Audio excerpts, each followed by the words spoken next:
आज श्रेया ऑफिस के लिए निकलने वाली थी, तभी उसकी सास मधु जी ने टोकते हुए कहा, ये क्या श्रेया, कैसे कपड़े पहने हैं? कम से कम ढंग से तो जाओ। क्या कहा मम्मी जी आपने? मेरे इन कपड़ों में क्या खराबी है? आप मुझे यूं क्यों टोक रही हैं? ये ऑफिस का ड्रेस है, इसलिए मुझे ये पहनकर जाना होगा, श्रेया ने जवाब दिया। तभी उसका पति सुधांशु आकर कहता है, अरे श्रेया, क्या हो गया? सास बहू में ऐसी क्या बातें हो रही हैं? देखो ना सुधांशु, मेरे इन कपड़ों में क्या बुराई है? मेरे ऑफिस का यही ड्रेस है, तो क्या इसे ना पहनूं? मैं कोई फैमिली की शादी में तो जा नहीं रही हूँ कि साड़ी पहनूं। वो पैंट शर्ट और जैकेट पहने हुई थी। वह ऑफिस के ओकेजन में सिल्क साड़ी पहनती थी। वह अपनी शादी के बाद पहली बार जॉब पर जा रही थी।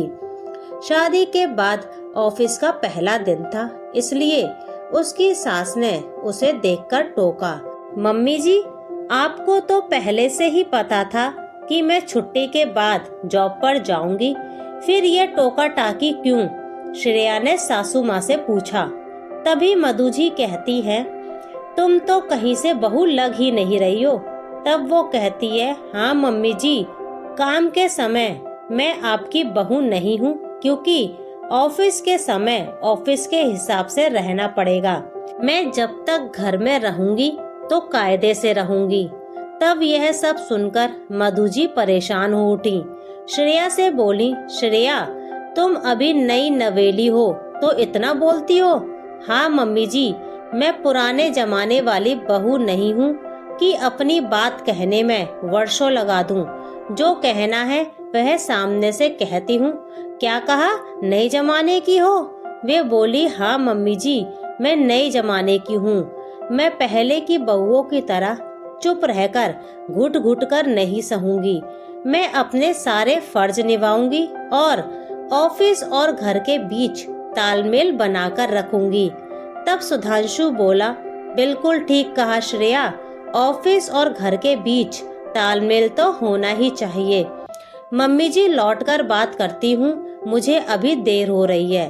फिर श्रेया ने इतना कह हौसलों की उड़ान भरते हुए ऑफिस अपनी गाड़ी से निकल गई और मधु जी को समझ आया कि वह कुछ गलत नहीं कह रही थी।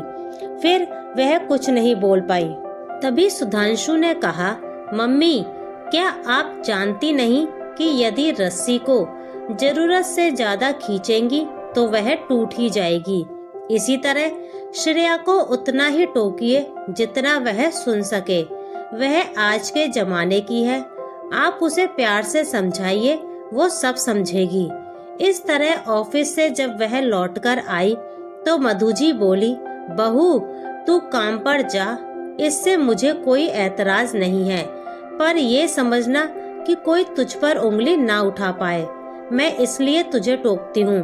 तब श्रेया ने भी बड़ी शालीनता से कहा, मम्मी जी, मैं कोई दूध पीती बच्ची तो नहीं हूँ, मैं काम करती हूँ, मुझे भी मालूम है कैसे रहना है, चाहे आप इसे मानो या ना मानो।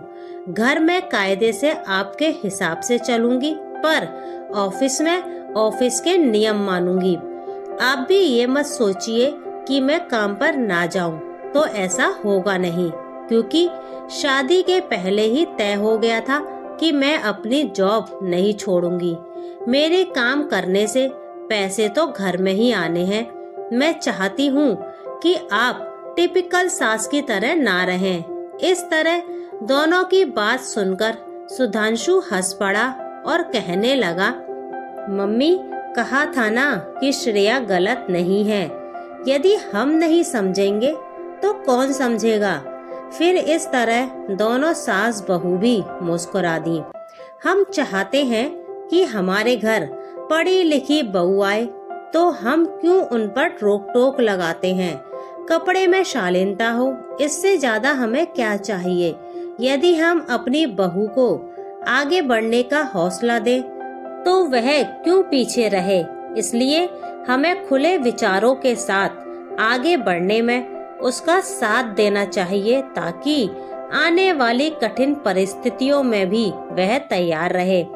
पहले के समय हम आर्थिक रूप से पुरुष पर निर्भर रहते थे, तो पहले बंधन नियम सब चल जाते थे, पर आज के समय हमें बहू बेटी को आगे बढ़ने का मौका देना चाहिए ताकि वह बेटों से भी पीछे ना रहे।